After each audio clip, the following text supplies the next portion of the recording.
But let's come to a story that's been developing since this afternoon. Zane Dangor, who's the former Director General of the Department of Social Development, had his house broken into today, and he joins us on the line now. Thank you very much indeed for joining us on the line, Mr. Dangor. Not a great day for you today. Can you tell us what happened? I did all, yeah. Look, I got a call about 3:30 from both my son and my daughter. They were essentially at that point locked in their rooms, saying that there are people in the house, and frantically they were calling the police and they were calling ADT. So I rushed through. By the time I got there, the police were on the scene and ADT were on the scene. What had happened was that two cars had pulled up to the house, a brown car and a white car. The makes, they couldn't really ascertain what kind of car it was. The guy that came to the gate and told the helper that I had sent them to fix some appliance or the other. They overpowered her. She then screamed for my son. He ran outside. Basically, not even outside, but, towards the entrance of the house because they were in. The one guy tried to put a cloth over his mouth. We're not sure why. He fought back, in the process hurting his hand. When the guy called for the others to come in, he then locked himself in the room. My daughter and my granddaughter at that time and the helper had also locked themselves into their room. They called the police and ADT. They said the guys essentially then went through the rest of the house into my bedroom, the rest of the house, but they didn't take anything. They didn't take a thing.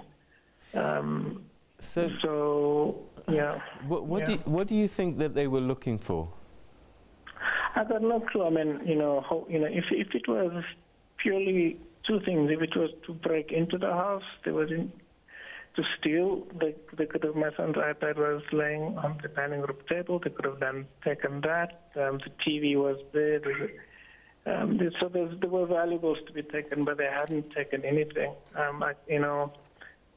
So either they were just there to look for something specific, which wasn't there, maybe my laptop, because that I carry with me, or purely my own gut feeling is saying this is just an exercise of intimidation. Have you been threatened in any way in the days before this, and perhaps particularly around about the time you were quitting at the Department of Social Services? No, I think there was no direct threats coming my way.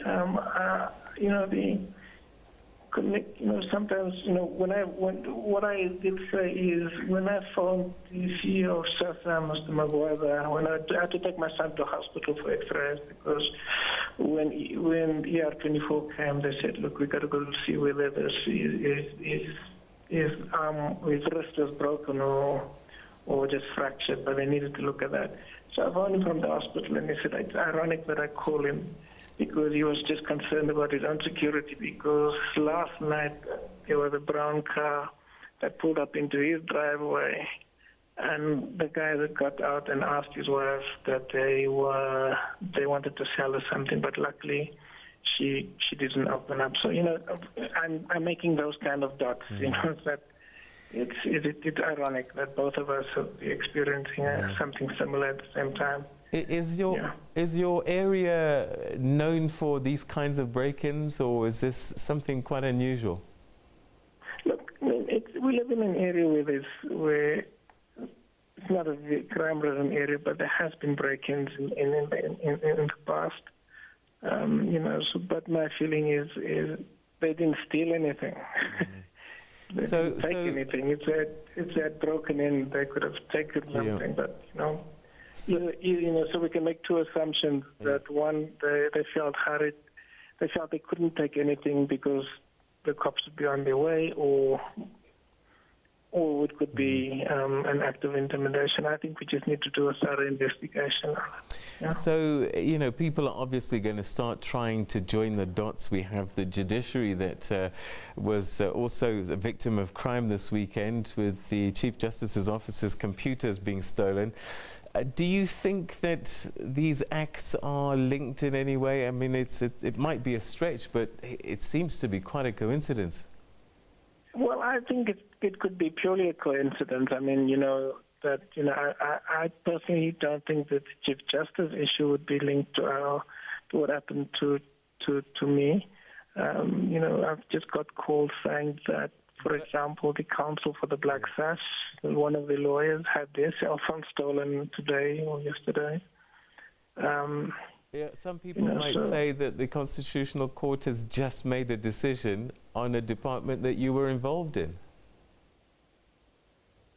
Peter, I just think that all of these things have to be investigated. You might find that they're completely unrelated. I think that my gut feeling is saying that I'm being intimidated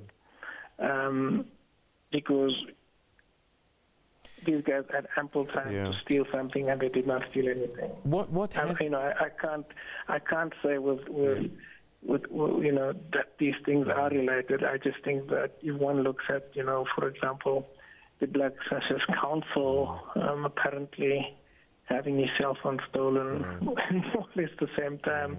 I think I'm not sure when it was, but it was sometime today or yesterday.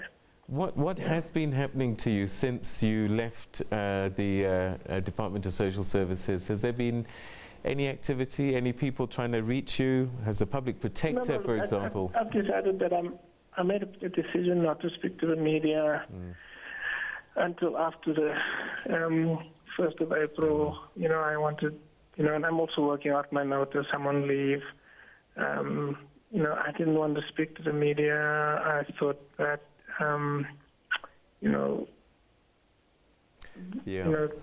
I'll tell my story once we made sure that everything has been, sorted out in its place.